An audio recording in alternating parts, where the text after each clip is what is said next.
Marie Waite, and this is Kimiator. We are here at the Mesilla de la Vino with the winemaker. His name is Justin Knight.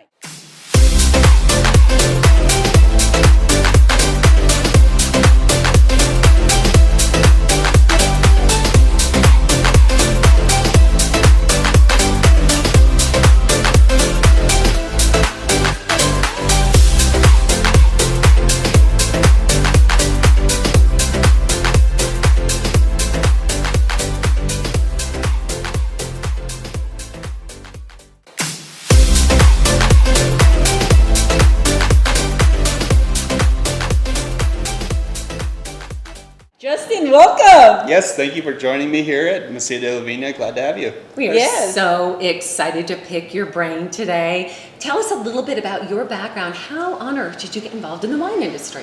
Sure. Well, I grew up here in the Temecula Valley, so that's really where it began.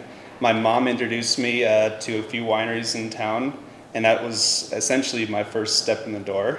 I always knew growing up that I wanted to do something with my hands and something chemistry background, so it was the perfect marriage. I love it. I love it. So you've been in this industry now for how many years? About 12 years. 12 Yeah. years. 12 years. Wow, that's amazing. I mean, I see all these wines here, and what is your favorite? So my favorite here at Mesilla has to be the Malbec. It's one that we're most known for here, even though we're actually a Spanish-style winery. The reason why I love Malbec so much is because it's one that we grow here on property. It's an estate wine for us, and I really love how it turns out every year. Now, I've heard old world versus new world. Tell us a little bit about that. Yeah, so old world versus new world. Old world is you're kind of talking about the European style, something lighter in alcohol, lighter in actually the robustness of the wine itself. Something that you're going to have with food for sure. And the new world is typically the U.S. wines, higher alcohol, higher in tannins, typically newer wines, something that you're not going to age as long. That's the main difference of new world versus old world wines. And we definitely have new world style here. I love it. Wow. Now, you also make champagne, yes? Yes, well, we make sparkling wine. Okay, so champagne versus sparkling wine. So the main difference is where it's made. Ah. There's a few different methods to make sparkling wine, but in order to actually be called champagne, it has to be made in the region of Champagne in France. Okay. So, it's very similar, but the main difference is where it's made. Okay. Mhm. Well, I have a friend who said that if you combine grapes or actually the red grape and the green grape, that the color is clear. Is that true? So for most varietals, that's true. The way you actually get red color when you're speaking of red wine is from the skins. So in the winemaking process, the skins are in contact with the juice or wine for a number of weeks, 2-3 weeks. And that's really where you're picking up the aromas, the flavor, the tannins, and more specifically the color. Wow. So, how do we drink Malbec? Sure. Oh, Malbec. we get to do the. Okay, wait. We are in a tasting room, aren't we? We are. Okay, so what makes this tasting room unique? Or tell us a little bit what the tasting room Yeah, is so for. Mesilla de la Vina is a Spanish-themed winery. The reason being is Bob Olson, his favorite wine region in the world is Rioja, and that's where it started. He was in Rioja, Spain, and he thought, you know what, I want to do this. I want to do this in Temecula, California, and that's why you see the ambiance. It's very open, very Mediterranean Spanish style, and we also have a number of Spanish wines on the menu. I love it. Well, can I tell you what I think is so exciting? I mean, wine tasting for sure. I'm so Yeah, we excited want for that. this. Here, yeah. But I'm also I'm kind of blown away by the fact that you're the next generation. Yeah, in Temecula Valley, yeah. So my first gig in Temecula was washing glasses at Miramonte Winery off of Rancho, California. And then I went over to Donza del Sol Winery, worked in the tasting room as a busboy, barback essentially. And then I found out that wasn't for me. You know, I wanted to be a part of something wanted to be making it essentially. So I interned under 3 different winemakers at Donza del Sol and accumulated about 100 years of winemaking experience just Wow, between that's those incredible. three. Yeah, Wow. many years. And what's more interesting is that they all basically started in Temecula, and for 30 to 40 years apiece. Well, that's So- really good to know about the city of Temecula. You know, how many wine years do you think we have here in the city of Temecula? They're probably at least 50 at this point. Yeah, it's growing dramatically.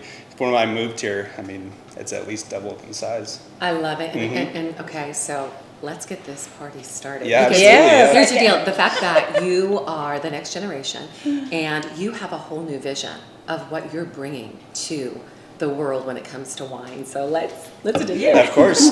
Yeah, so we have here is our 2017 Malbec. It's one of our best-selling wines here. So, you know, a lot of people, what they do is they pour it and then they pour it this way, right? Well, there should be a little bit more involved here. Wine is a romantic experience. It is, isn't it? It is. That's what I would It is. I say. agree. I agree So with that. what I want you to do here is pick up your glass and just take a look at it. What does the color look like?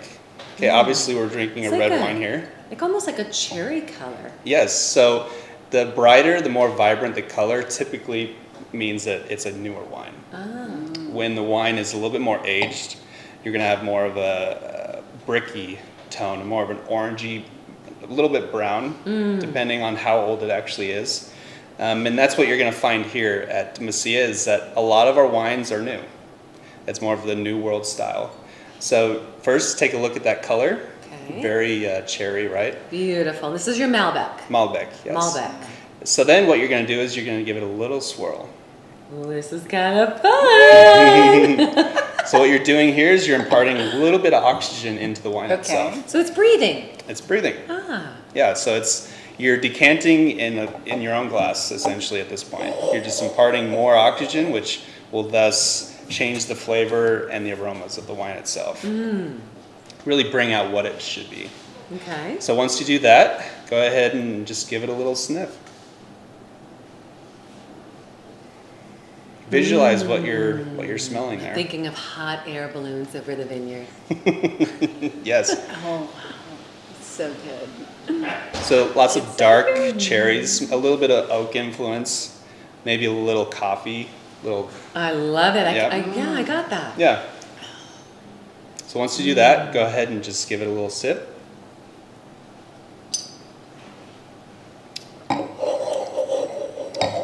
Pick up the tannins, the cherry flavors. It's very smooth.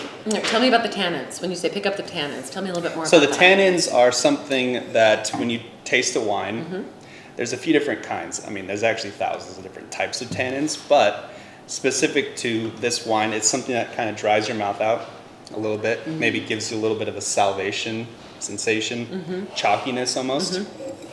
So that's what I mean when I say tannins in the wine itself. But this one, they're definitely tame. Some wines that are brand new, they really hit you hard. But this one is perfect for food or just by itself. Love it. Now, here's a funny question. This wouldn't be considered leggy. I heard that is actually a descriptive word for wine. Yeah, Leggy. so leggy is What's a leggy?